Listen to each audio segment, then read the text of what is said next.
நம்முடைய குடும்ப அமைப்புல இந்த காதல்ங்கிறதுக்கு பெரும்பாலும் இடம் இல்லை. குடும்பத்தார் பார்த்து, பெற்றோர்கள் பார்த்து நிச்சயம் பண்ணுவாங்க. எங்க குடும்பம், எங்க சமூகம் அப்படித்தான். எங்க ஊர்லயே அது மாதிரியான இந்த மாதிரி பழக்கம் போல கிடையாது. இப்ப கொஞ்சம் கொஞ்சம் இந்த காதல்ங்கிறது வருது.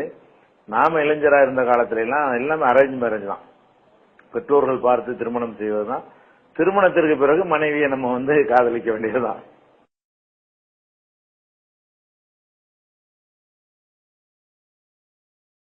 எனக்கு பிடித்த பெண்மணி என்னுடைய தாயாருக்கு பிறகு என்னுடைய மனைவி தான் எனக்கு பிடித்த பெண்மணி என்று சொல்ல வேண்டும்.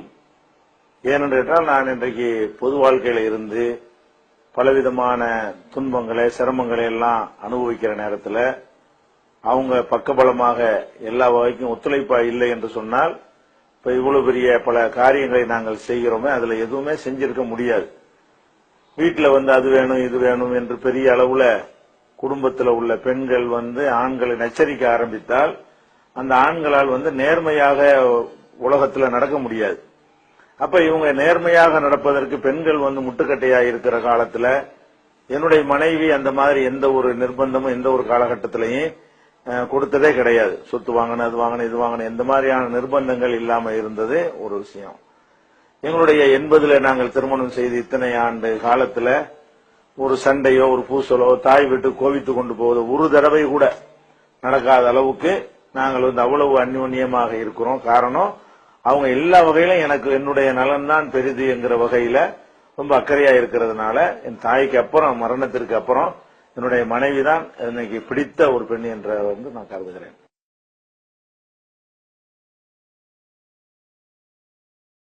அது நிறைய இருக்கிறது. என்னுடைய மனைவிக்கு உடல்நிலை சரியில்லாத பொழுதும், அவங்க உடல் நல்லா இருக்கும் பொழுது,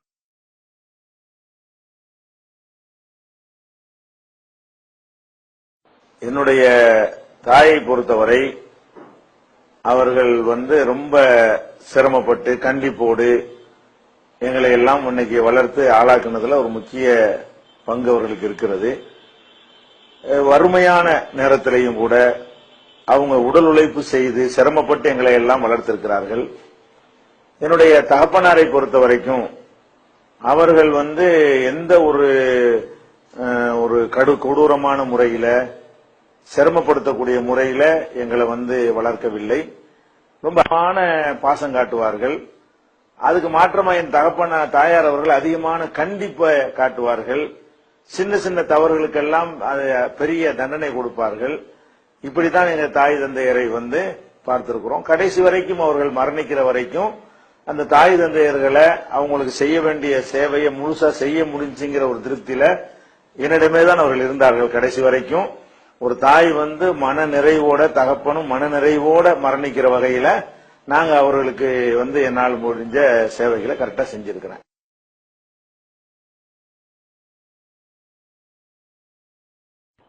ஆசிரியர்கள்ட்ட அதிகமாக அடி வாங்கிய மாணவர்கள்ல நான் முதலிடத்துல இருப்பேன். என்னிடம் நிறைய ஏத்து பேசுறது, குறும்புத்தனம் செய்யறது, சேட்டை செய்யறது, பசங்களோட சண்டை போடுறது, இந்த மாதிரி ஒரு முரட்டுத்தனமான ஒரு தன்மை அதிகமா இருந்ததுனால அது நிறைய அனுபவத்தில் இருக்கிறது. நிறைய அடி வாங்கி இருக்கிறோம். அடி வாங்கி வெயில்ல நிப்பாட்டி வைப்பார்கள். அந்த குட்டைன்னு சொல்லி காலில் சங்கிலியை கட்டி வீட்டுக்கு போக முடியாம நிப்பாட்டி வைப்பார்கள். இதெல்லாம் நம்ம நிறைய அனுபவித்திருக்கிறோம்.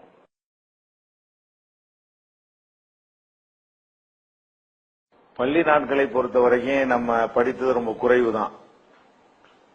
4ஆம் கிளாஸ்ல இருந்து 5ஆம் கிளாஸுக்கு போனதோட நம்முடைய பள்ளி படிப்பு முடிந்து விட்டது. அதற்கு பிறகு நாங்கள் மதக்கல்வி தான் படிப்பதற்காக, அதுவும் மாணவ பருவம் தான், மதக்கல்வி படிப்பதற்காக வேண்டி மதரசாக்கள்ல கொண்டு போய் 7 ஆண்டுகள் அங்கே தங்கி படிக்கக்கூடிய ஒரு படிப்பு தான் நம்ம படிச்சிருக்கிறோம்.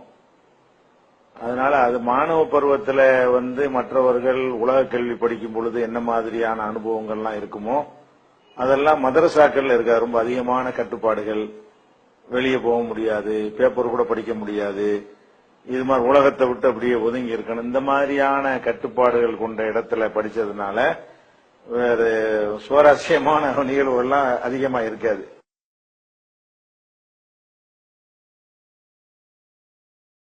இளம் வயசுல கால்பந்தாட்டத்துல ரொம்ப அதிகமான ஈடுபாடு. அதுல ரொம்ப ஒரு கால்பந்தாட்ட வீரருங்கிற அளவுல அதுல பிரகாசமா நம்ம இருந்திருக்கோம் ஒரு காலத்துல. பிறகு இந்த பொது வாழ்க்கைக்கு வந்த பிறகு அதற்கெல்லாம் நேரம் இல்லை, அந்த விளையாட்டு கம்ப்ளீட்டா மறந்தாச்சு.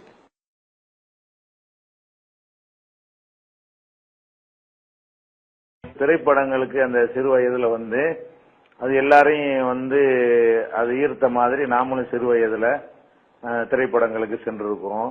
தெரியாம திருட்டுத்தனமாக கூட திரைப்படங்களுக்கு சென்ற அனுபவங்கள்லாம் இருக்கிறது. அதற்காக கண்டிக்கப்பட்ட அனுபவங்கள் இருக்கிறது.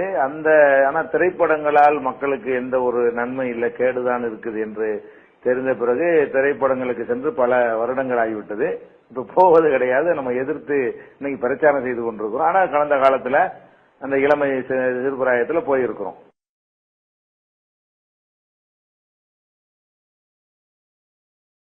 சின்ன வயசு அனுபவம் என்றால் குறிப்பிட்டு சொல்லும்படியாக ஒவ்வொரு 2 நிகழ்ச்சிகளாக இருந்தால் அதை சொல்லிடலாம். சின்ன வயசுல நடந்த அனைத்துமே பசுமரத்தாணி போல உள்ளத்துல பதிந்திருக்கிறதுனால எல்லாமே மறக்க முடியாத அந்த பருவம் திரும்பி கிடைக்காதா என்று ஒரு ஆசைப்படக்கூடிய வகையில தான் நம்முடைய சின்ன வயசுல செய்த சேட்டைகள், குளத்தங்கரையில போய் நீச்சல் அடித்தது, கடல்ல போய் குளிப்பது, மீன் பிடிப்பது, பள்ளிக்கூடத்தை கட் பண்ணுவது, இப்படியான நிறைய விஷயங்கள் ஒன்று பின் ஒன்றாக நமக்கு நிழலாடிக்கொண்டே தான் இருக்கிறது.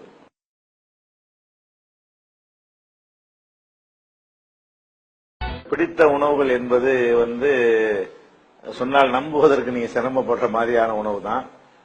ரொம்ப எளிமையான உணவுகள் தான் எனக்கு பிடிக்கும். இந்த பிரியாணி, இந்த மாதிரியான ஒரு எண்ணெய் கொழுப்புகள் அதிகமா உள்ளது, இனிப்புகள், இதெல்லாம் பெரும்பாலும் பிடிக்காது. சாதாரணமான ஒரு உணவுகள் தான் எனக்கு பிடிக்கும். ரொம்ப அதிகமான வெரைட்டிகள் பிடிக்காது. இயற்கையான அந்த உணவுகள் வெறுப்பு தட்டிவிடும். உணவுக்காக வேண்டி மெனக்கெட்டு போவது என்பது, உணவுக்காக சிறந்த ஹோட்டலை தேடி போய் சாப்பிடுற அந்த மாதிரி பழக்கம்லாம் நமக்கு கிடையாது. அதுபோக உணவுல ஒரு நாளைக்கு 2 வேளை தான் நம்ம சாப்பிடுவோம். காலையில சாப்பிட்டா அப்புறம் இரவுல தான் சாப்பிடுவது, பகல்ல கூட சாப்பிட மாட்டோம். அந்த உணவுல அதிகமான அந்த இயற்கையாவே சின்ன வயசுலயே உணவுல அவ்வளவுக்கு பெரிய ஒரு முக்கியத்துவம் கொடுக்கறதா நான் எடுத்துக்கொள்வது கிடையாது. உணவு டீ இந்த மாதிரி பொருள்கள் எல்லாம் அதிகமா நாட்டம் இருப்பதில்லை.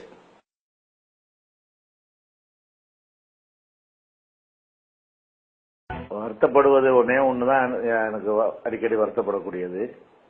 என்னுடைய மூத்த சகோதரர், அவர் நல்ல ஒரு ஸ்காலர், பெரிய அறிஞர், அவரு பெரிய பேச்சாளர். அவர் இளம் வயசுலயே அவர் 33 வயசுல இறந்துட்டாரு. அவர் இருந்திருந்தா நாங்க இந்த பிரச்சார பலத்துக்குலாம் ரொம்ப பக்கபலமா இருக்குமே என்று பல சந்தர்ப்பங்கள் அடிக்கடி நினைத்து பார்ப்பதுண்டு. வேற ஒரு இழப்பாக மற்றதெல்லாம் பெரிய இழப்பாக எனக்கு தெரியறதில்லை. மற்றதெல்லாம் வயசான காலங்கள்ல மற்றவங்க இறந்திருக்கிறாங்க. இந்த இளம் வயசுல என்னுடைய அலாவுதீன் என்ற என்னுடைய அண்ணன் மரணம் ஏன்னா அவர் பக்கபலமா இருந்தார் எங்களுடைய பிரச்சார கட்டத்தில எல்லாம். இருந்தா இன்னும் நல்லா வலிமையா உதவியா இருந்திருக்கும் என்று நினைத்து பார்க்கிறேன்.